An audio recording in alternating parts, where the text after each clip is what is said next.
welcome to Round Robin. I'm your host, Robin McCormick with the City of Hampton, and today we're going to hear from an amazing entrepreneur in Hampton who has made national and international headlines with her new software product, which I'll let her to describe because there's no way I could possibly do it. But Aazia Mickens Dessaso, hello and welcome. Thank you. It's great to be here. And you're with Tom Flake from the Peninsula Technology Incubator because you guys are linked up. Right, yes. I've been with the Peninsula Technology Incubator since winning Start Peninsula 2.0 back in 2013, I believe. So backing up for people, yes. Start Peninsula, or the Start concept is where you, I'm going to probably get, but where you kind of go before a panel of people and they decide if you have a viable concept? Right, yes. So you show up with a great idea, hopefully with a little bit of traction behind it. You pitch it to judges, sort of Shark Tank style, and then they pick the top 3 best ideas, and FreePing was one of them. And this was in? 2013. Late 2013, okay. Now let's not talk about what FreePing is yet, but in terms of being a startup, you are, I'm not gonna ask you how old you are exactly, but you're pretty young.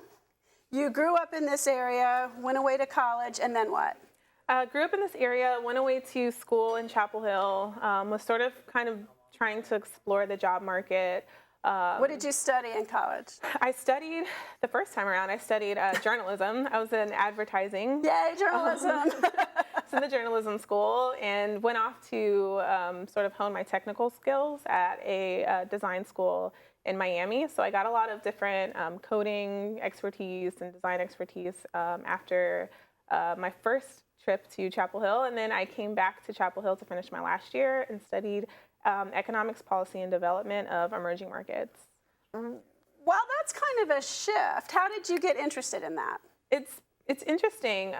When I was studying advertising and sort of working with different brands when I was in Miami at ad school, I noticed that I wasn't really motivated to use the skills that I had to, sell a bunch of products, just, shilling products. Right. So that's the journalism part of you. It is. It's the mission-driven sort of part of me that wanted to solve bigger problems. So when I went back to school, I went back to get a deeper understanding of how the world worked, ended up concentrating on social movements in emerging markets, and also using my technology expertise to see how people in emerging markets use technology to organize social movements.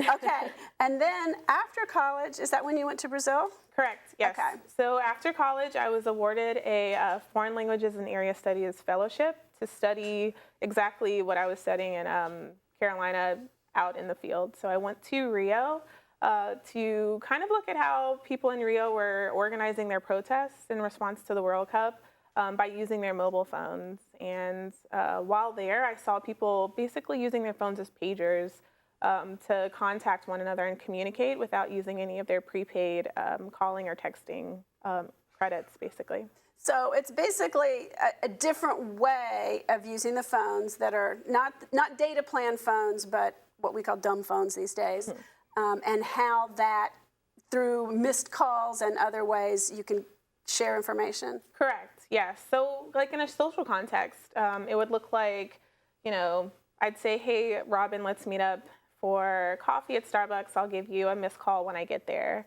I'd call your phone, let it ring a couple times, and hang up, and that would convey to you that I was at Starbucks at that time. And so what FreePing does is attach richer content to that. So not only can people in Brazil sort of still use their phones to use missed calls in a social context, but with FreePing, they can contact organizations like the Red Cross or their newspaper or, a lot of different verticals to get more information, like news and traffic and weather and emergency alerts.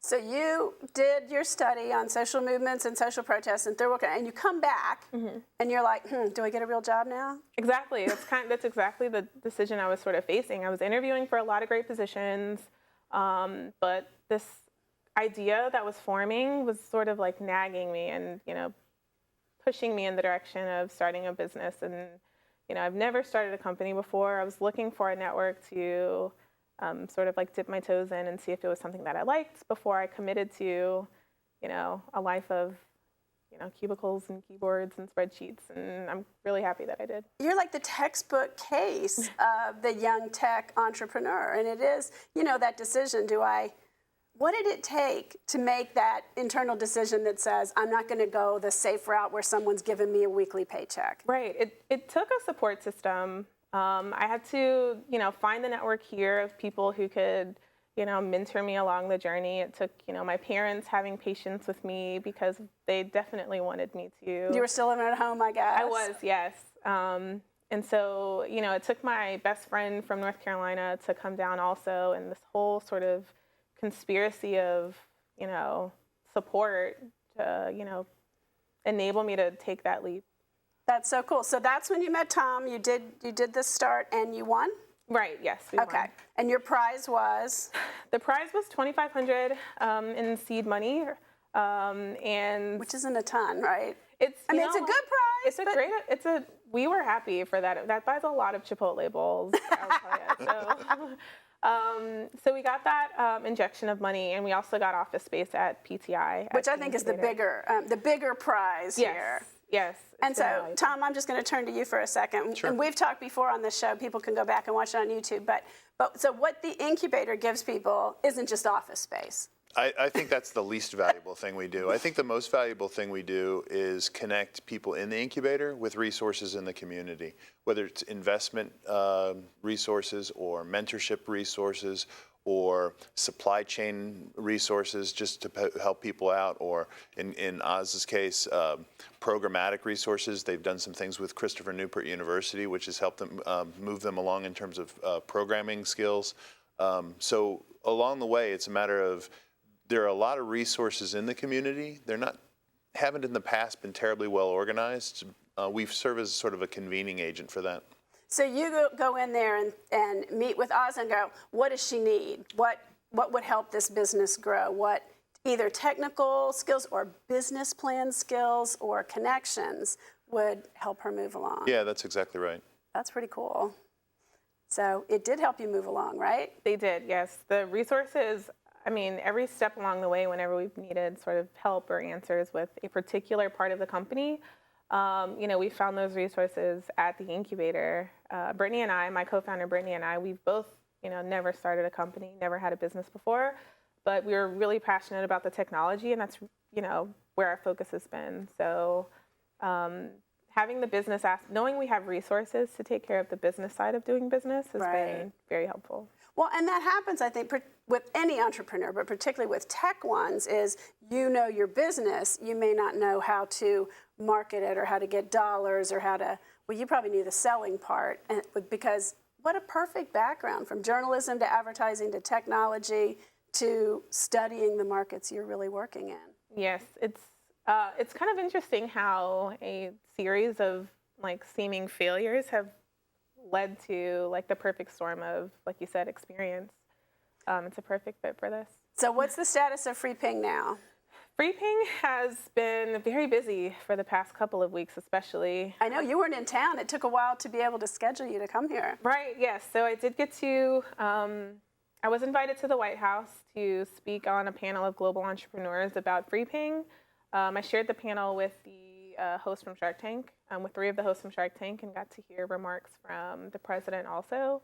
How cool is that? It was pretty cool. Did you think, I am up there with the global entrepreneurs? I've seen pictures of it. I've seen the video on YouTube, but if I hadn't seen those, it'd be hard to remember just the whirlwind of a day that was. Mm-hmm. Also, I have a pretty clogged email inbox as a result of that. So it's been very exciting ever since then. And so FreePing is continuing to pair up with organizations in our 3 markets, Brazil, Kenya, and South Africa. So you started with Brazil, yes, and then spread to the 2 African countries fairly quick. You've got this meteoric rise, really. Well, yes. So we're trying to, in the tech space, it's really all about speed. And our platform is very versatile and really flexible, and we can apply it to a lot of different scenarios and markets and needs. And so we've been kind of exploring a few different markets just to, see where we have a great fit, and that's where we are now, partnering with organizations who want to use FreePing to spread their content. So you have partly a social mission, as you said earlier, to get people information that they need. But like any business, you have to make money. So how does that equation work out? Right. So the platform is free for the end users. We want to make sure that people who need information the most can get that information without having to pay for it. But the way we make money is by allowing the organizations that we partner with who want to reach these people the ability to use the platform, and they pay for that monthly. Another model that we also use is in sort of an ad-supported free content model. So the organizations can either sponsor ads on the platform, or they can pay monthly to have sort of full dexterity with the platform and send out their own content. That's pretty neat. And as you say, it really, wow, it is journalism. I mean, it is the new media, the new way of reaching your, whether you want to call them consumers or users or readers, is to go directly to them with information. And part of that has always been, that's what pays for journalism, is the advertising support.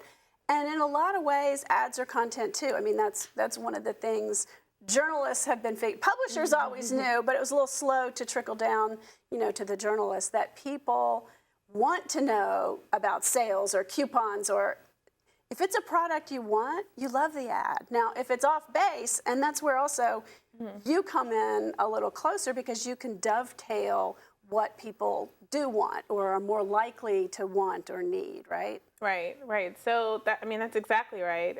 Everyone in these markets, there are a couple of things that are sort of unique and common across all emerging markets. It's mobile phones and missed calls. So we're just, delivering content to their most preferred screen, and a lot of times their only screen. And you're right, in these markets, our end users do view advertisements as, useful information. So if it's about, where to get a discount on your groceries, or where to get, any other sorts of advertisement, they find very useful. I'm just still amazed by the idea of using missed calls, but it occurs to me, back in the days when you had to pay for long distance, my grandparents used essentially that missed call technology. Like, I'll call you when I get home, but I'm too cheap, don't pick up, because I don't want to pay for the long distance call. So wow, old, new technology. Right, it's exactly that. It's a low-tech solution for a high-tech problem that's really just trying to connect 3 billion people to information that we can access pretty easily. 3 billion people. That's your market? That's the market, and it's growing. It's the fastest growing market, one of the fastest growing markets. So where does FreePing go from here? When you went to the White House, you had won an award. You were named. I'll let you tell it. I was one of the top 5 global entrepreneurs to be honored by the White House.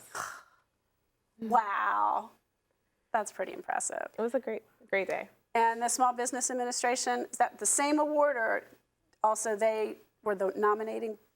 Right. Department? So the Small Business Administration awarded our incubator, and it was sort of our connection to the Small Business Incubator who solicited nominations that got me to the White House. That and the fellowship that I had received. So where do you go from here? I wish so many different things are changing nowadays. Brittany and I both have a vision for the near and the far future.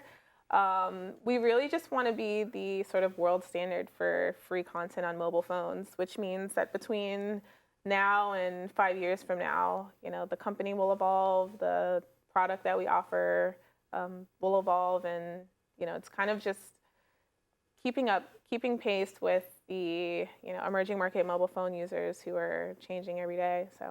So how do you study different markets? How did you pick Kenya? What about those countries said that would work for us, or we would work for them? Right. So we were looking at a couple of different things, like mobile phone penetration, and specifically prepaid mobile phone penetration, missed call frequency, and cost to own a cell phone. So Brazil was the initial market, mostly because I had most of my experience there. Right. South Africa is the second most expensive country to own a cell phone, so that seems also like an obvious shift. And the penetration of prepaid mobile phones and frequency of missed calls in Kenya also. Frequency of missed calls is just the data that tells you they understand how to do this. Exactly. Is that okay? Right, exactly. So, okay, tell us, what's your vision? Well, aside from wanting to, offer the world free information, this is an opportunity that could lead to a lot of different things, both for the company and for myself. To grow the startup community, to grow the company, and sort of by proxy growing the startup community around here is a goal of Brittany's and mine. It's kind of difficult to see, past 5 feet in front of me at times. Well, you're so busy right now. Yeah, there's a lot going on. So how many employees you have, you and Brittany? Brittany and I, we have a developer. Okay. We also have, and interestingly, what sprung up from this have been people in our various markets who want to work for the company. So informally, we have a few regional representatives, a few people who are helping us to penetrate those markets. But locally, we have myself, Brittany, and Alex, who's a CNU grad. Okay, so you're pulling locally. And then, Tom, how do you see, you have some business experience. You've seen these small startups. What do you think their next steps are, and what do you think their future potential is? I think the future potential is huge. We've got about 20 companies at PTI that we assist. There's 2 of them that we think have billion-dollar potential. FreePing's one of them. I think the next short term, 6 months, got to get some traction in these countries. And then I think they're going to have to raise some money, but with traction and a great idea and a great founding team, I think raising that money will be easy. Not very many people say raising that money will be easy. And I know Tom, and he wouldn't say it unless he really had a good sense that this was going to pan out. Right. It's a great boost. It's really what keeps us, waking up every morning and coming into the office and working on this. At times it can be a thankless job. We don't pay ourselves very much. In fact, it's interesting. Our intern makes more than Brittany and I both do. Oh, geez. And so, it's really hard work. I do believe what Tom is saying, that, our company has great potential, but it's a marathon, a series of sprints. And I was going to say, it is really, because you've got to be constantly, whatever you're developing now may not be the technology a year from now or 2 years from now. You've got to know those markets. You've got to know what's changing. Right. You have a lot ahead of you. Yes, and I can't wait to get more people on the team who can apply their experience and expertise in helping us grow. I think I'm really excited for the future of the company. Well, we are too. We love having companies like that. We hope you'll stay in Hampton when you graduate from the incubator. And congratulations on your success and your acknowledgement so far. And good luck for your future. Thank you. It sounds like you have a very bright future, especially at FreePing, but probably in other ventures as well. Thank you. Thanks for coming by today and sharing your story. And Tom, thank you for your support. And let's remind people that the incubator is out there. If they have a great idea, you do have meetups, you do have start events, you have competitions, and you're a great resource for developing companies in the tech world. Thanks for having us in, Robin. Thank you. And thank you for watching. I hope you have learned about an amazing new technology that, if you haven't seen the headlines yet, I think you will. And it's based right here in Hampton. Thanks for watching.